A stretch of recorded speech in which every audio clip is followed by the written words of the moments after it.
kenn mënatu faa dugg sëñ bi nag wax ni daa bëgg boole noog Abdou Lahad Ka mi nga xam ne moo jiite commune Touba ñu fexe ba sekkartiwaat mbedd yëpp ndax sëñ Saliou daa wax ni ab jaarukaay aw yoon ab jaarukaay la waaye du jaayukaay bu ko defee moom ci boppam bu demee ba loolu jeex ndax nit ñi kat dikku fi ngir sëñ Touba warlul leen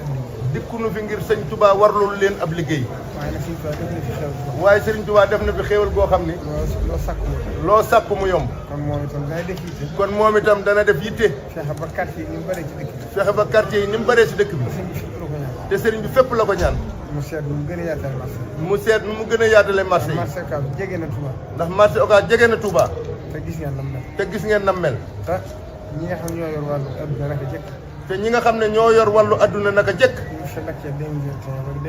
bi mu fi lakkee 2021 wala 2022 la ñu waxoon li feek defaruñ ko ba sapeur pompier mën faa dugg